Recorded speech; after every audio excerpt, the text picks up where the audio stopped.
Sahabat Rema yang terkasih, hari ini Minggu tanggal 4 September 2022, Minggu biasa yang ke-23.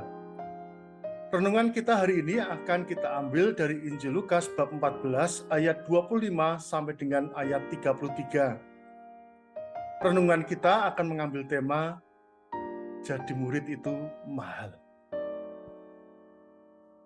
Injil hari ini mengisahkan bagaimana Tuhan Yesus yang diikuti oleh banyak orang itu sekarang menuju ke Yerusalem.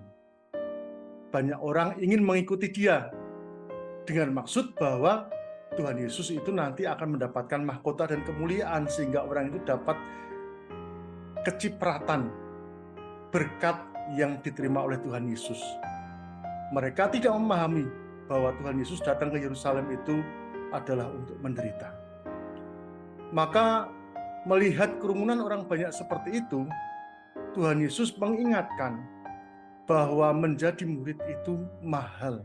Menjadi murid itu ada harganya, dan harganya itu bukan main-main. Yang pertama, Tuhan Yesus mengingatkan kepada kita, jika seorang datang kepadaku dan ia tidak membenci bapaknya, ibunya, istrinya, anak-anaknya, saudara-saudaranya laki-laki atau perempuan, bahkan nyawanya sendiri, ia tidak dapat menjadi muridku. Menjadi murid itu berarti bahwa hanya menempatkan satu yang utama. Yang lainnya itu lebih tidak utama. Yang satu utama itu adalah Tuhan Yesus itu sendiri. Cinta akan Tuhan itu lebih utama daripada cinta yang akan kepada yang lain. Inilah yang disebut sebagai menjadi murid. Dan betul, yang namanya menjadi murid itu adalah di mana guru berada, di situ pun muridnya harus berada. Apa yang dialami gurunya, di situ pun juga muridnya akan mengalami. Menjadi murid itu mahal. Yang kedua, Tuhan Yesus mengingatkan pada kita dengan dua perumpamaan. Perumpamaan tentang bagaimana orang membangun tetapi kurang berhitung, dan bagaimana raja berperang tetapi juga kurang perhitungan. Yang kedua ini mau mengingatkan pada kita, bukan untuk berhitung-hitung. Menjadi murid itu dihitung untung dan ruginya, tetapi Tuhan Yesus mau mengatakan pada kita suatu makna yang hampir mirip dengan makna di atas, yaitu bahwa untuk menjadi seorang murid itu betul-betul harus punya harga tinggi, dan harganya itu adalah hidup kita.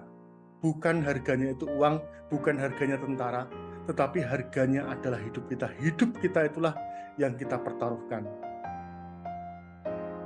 Nah, melihat perumpamaan seperti ini, melihat pengajaran seperti ini, kita mau bercermin untuk hidup kita sendiri.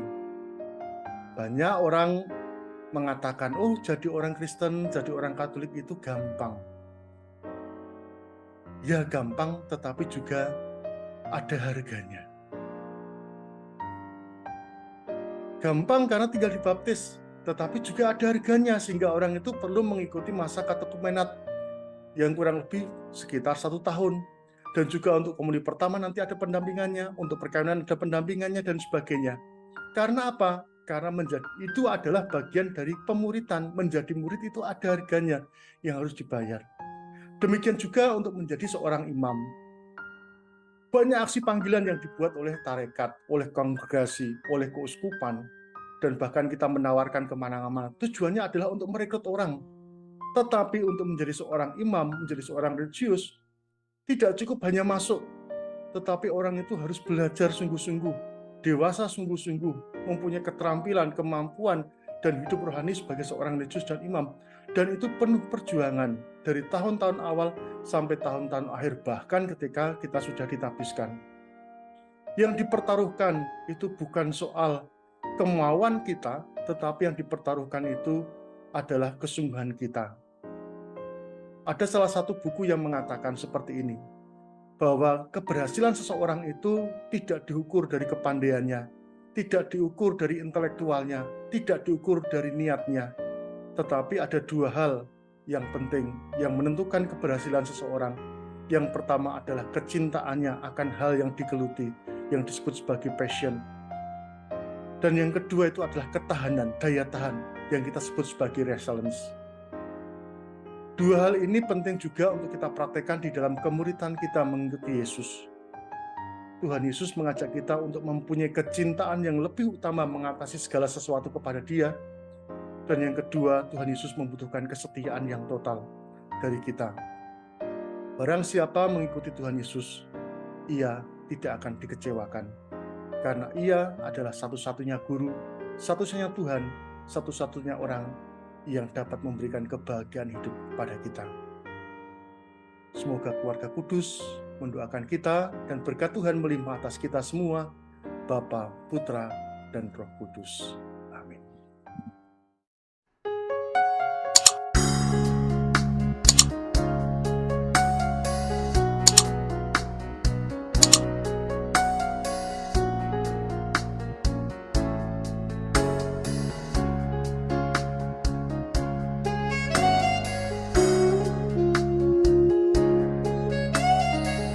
Sahabat Rema, sampai jumpa dalam program berikutnya.